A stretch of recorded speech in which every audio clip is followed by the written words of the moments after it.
లావణ్య ఇప్పుడు ఇంకో కేసు. రాజ్ తరుణ్పై మళ్లీ కేసు నమోదు. దాడి, చోరీ ఆరోపణలు చేసిన లావణ్య.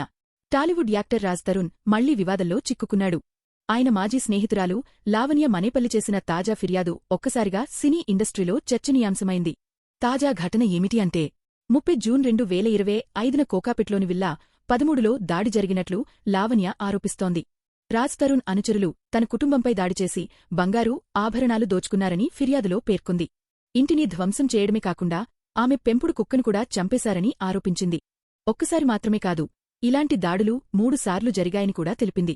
ఈ ఫిర్యాదు ఆధారంగా నార్సింగే పోలీసులు దాడి, చోరీ, హత్యాయత్నం కేసులు నమోదు చేసి విచారణ ప్రారంభించారు. రాజ్ తరుణ్ స్పందన. రాజ్ తరుణ్ తనపై వచ్చిన ఆరోపణలను పూర్తిగా నిరాధారమని కొట్టిపారేశారు.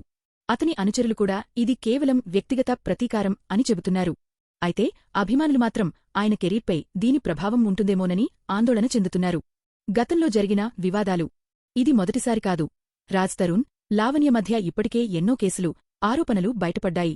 2024లో వివాహం చేస్తానని మోసం చేశారని, గర్భస్రావం చేయించాడని, మరో నటితో సంబంధం పెట్టుకున్నాడని లావణ్య ఆరోపించింది.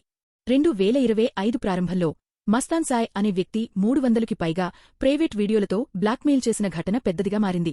ప్రాపర్టీ వివాదం, కోకాపెట్ విల్లా విషయంలో కూడా ఇరువురి మధ్య ఘర్షణలు జరిగాయి. ఇక ఏమవుతుందో చూడాలి. పోలీసులు సాక్ష్యాలను ఏ మేరకు సేకరిస్తారు? రాజ్ తరుణ్పై అరెస్టు జరిగే అవకాశముందా? కోర్టులో ఈ కేసు ఎలా ముందుకు వెళ్తుంది? టాలీవుడ్ వర్గాలు, అభిమానులు దీన్ని ఎలా తీసుకుంటారు? లావణ్య, రాజ్ తరుణ్ వివాదం ఇప్పుడు వ్యక్తిగత స్థాయిని దాటి న్యాయస్థానాల వరకు వెళ్ళింది.